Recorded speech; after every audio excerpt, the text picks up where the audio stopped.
یہ جو آیت ہے نا یہ آپ کی شان میں پورے قرآن میں سب سے بلند ہے. اللہ ساری دنیا سے کہتا ہے مجھے راضی کرو، خود کہتا ہے میں نے تجھے راضی کرنا ہے. ہائے ہائے، خالق مخلوق کو راضی کرے ہیں، معبود اپنے عبد کو راضی کرے. فَتَرْضَى، ایسا دوں گا کہ تجھے خود بھی وہم و گمان نہیں. یہ لفظ فا ہے نا، فا، یہ اللہ کے لا محدود خزانوں کی طرف اشارہ کر رہا ہے کہ اللہ اپنے نبی کو اتنا دینے والا ہے، اتنا دینے والا ہے کہ نہ خود ہمارے نبی کو پتا ہے نہ اوروں کو پتا، صرف اللہ کو پتا ہے کہ میں نے اس کو کتنا دینا ہے.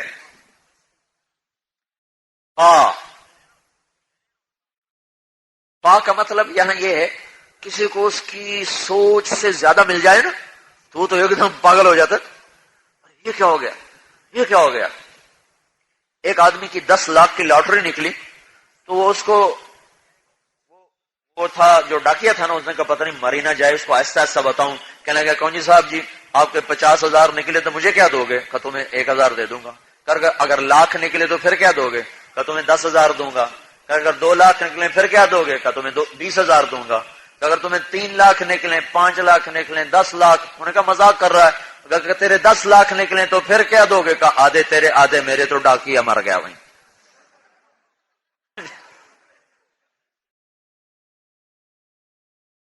ڈاکیا دڑل ہو گیا.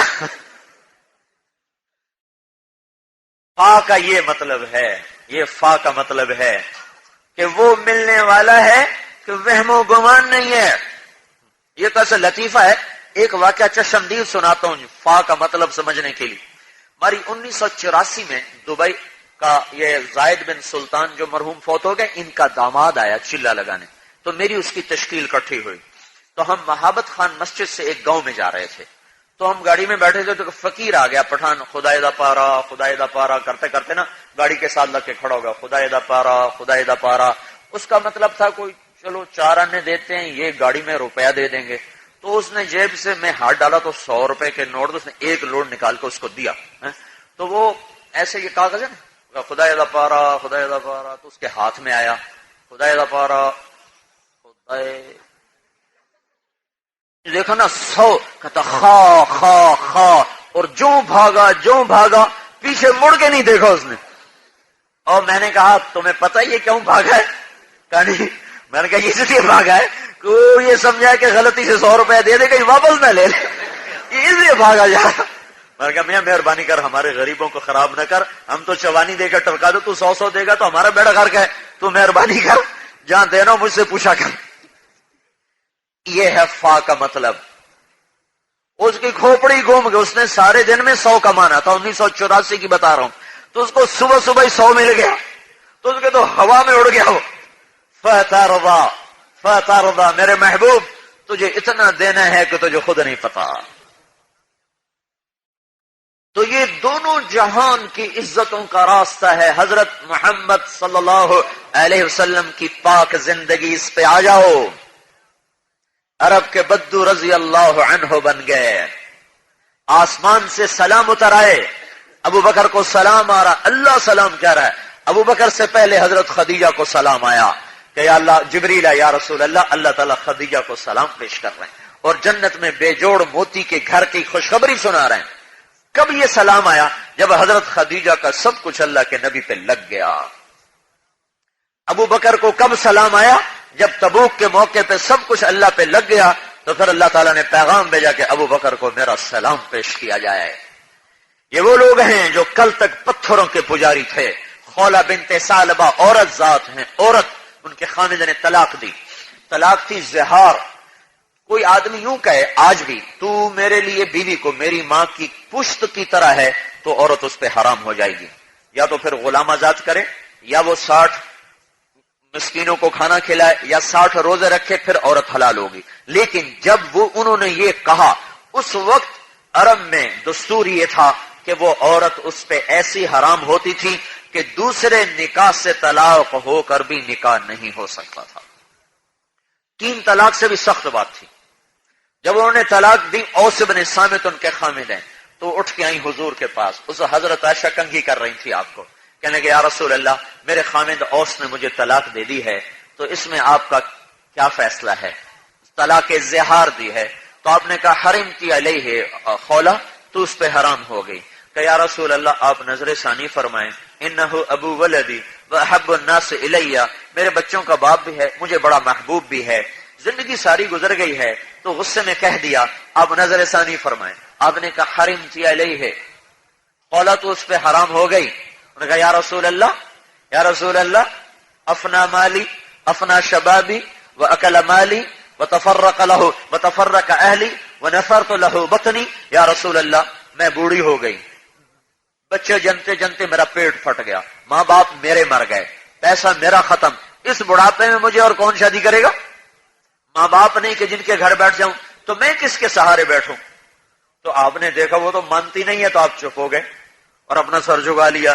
ام عائشہ کنگھی کر رہی ہیں، جب انہوں نے دیکھا کہ اللہ کے نبی نہیں توجہ کر رہے، کہیں گے اچھا میں آپ کے رب سے بات کرتی ہوں، آپ نہیں سنتے، میں آپ کے رب سے بات کرتی۔ انہیں وہی آسمان کی طرف نظر اٹھائی، ہاتھ اٹھائے، اللہم ان لی منہ صبیۃ صغار، میرے مولا میرے چھوٹے چھوٹے بچے ہیں، ان ضممتہم الی فجاعوا وان ضممتہم الیہ فضاعوا، میرے مولا میں اپنے پاس رکھوں تو بھوکے روٹی کہاں سے کھلاؤں، اور خامد کے پاس رکھوں جس سے طلاق ہو گئی تو وہ بوڑھا، تو ان کی تربیت کون کرے گا؟ میرے رب اپنے نبی کی زبان پر میرے حق میں فیصلہ اتارا۔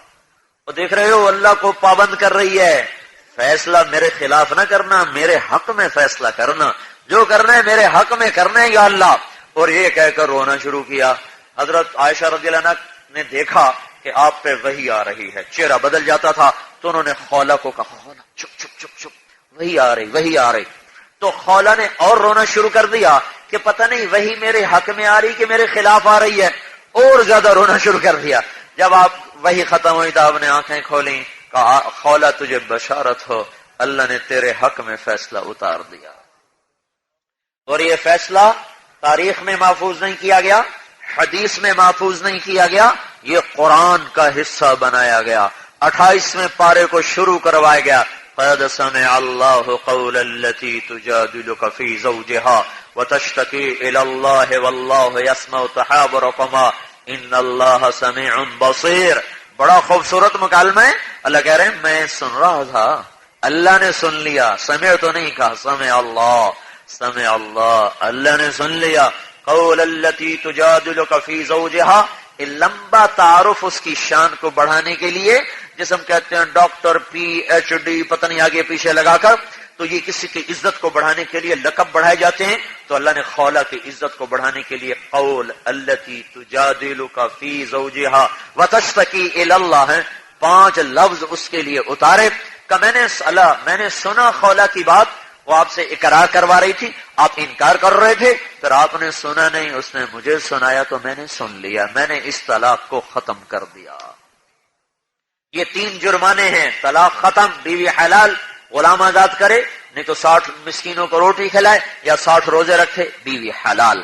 تو میرے بھائیو، حضرت محمد صلی اللہ علیہ وسلم نے بت پرستوں کو یہاں تک پہنچایا کہ ان کے لیے قرآن اترنے لگ گئے، ان کے لیے اللہ تعالیٰ کی طرف سے غیبی نظام چلنے لگ گئے، کوئی سیف اللہ نہیں آیا، اسی امت اسی نبی کے غلاموں میں سیف اللہ بنے، اور کوئی کسی عورت کا نکاح آسمانوں پہ نہیں پڑا گیا، اسی امت میں حضرت زینب کا نکاح اللہ نے آسمانوں پر پڑھا ہے۔ اور نکاح ایجاب قبول گواہ، اس کے بغیر نکاح ہو سکتا ہے؟ 2 گواہ ہوں، ایجاب ہو قبول ہو، اس کے بعد جا کر نکاح ہوتا ہے۔ یہ کیسا نکاح ہو رہا ہے آسمانوں سے؟ نہ گواہ، نہ ایجاب، نہ قبول، نہ مہر، اور اوپر سے خبر آ رہی ہے ایجاب و قبول۔ ہمارے دوست ہیں میر خان، اس کے نوکر کا نکاح ہونے لگا، تو مول صاحب پوچھا ہاں بھائی فلانے نے دی تیرے نکاح دے دیتے ہیں قبول کی تھی؟ اسے کہ سائیں جی میں سارے دی صلاح ہوئے، اسے کہ سارے دی صلاح نہیں تیری کی صلاح ہے، اسے کہ سائیں جی میں سارے دی صلاح ہوئے، ان تیرا بیڑا ترے، سارے دی صلاح نال نہیں تیری صلاح کی ہے۔ ایجاب و قبول کے بغیر تو کام نہیں بنتا، تو یہاں نہ ایجاب نہ قبول نہ گواہ نہ مہر۔ فلما قضا زید منها وطرا زوجنا، کہا جب زید کی طلاق کی عدت پوری ہوگی اے میرے محبوب میں نے تیرا نکاح زینب سے کر دیا۔ اسی نبی کی غلامی سے ملا ہے۔ جنت کی میں آواز آ رہی ہے کہاں پاؤں کے چلنے کی۔ ہم نے کہا بلال کیا بات ہے، جب بھی جنت میں جاتا ہوں تیرے چلنے کی آواز آگے آگے سنائی دیتی ہے۔ نعمان بن حارثہ، آپ جنت میں جا رہے ہیں، آپ کو قرآن کی تلاوت سنائی دی، آپ نے پوچھا کون تلاوت کر رہا ہے؟ تو فرشتوں نے کہا نعمان بن حارثہ ہیں، وہ مدینے میں، آواز جنت میں، یہ کیا چکر ہے؟ کہ یا رسول اللہ ماں کا فرمان بردار ہے، اس کی وجہ سے اس کی آواز جنت میں پہنچ رہی ہے۔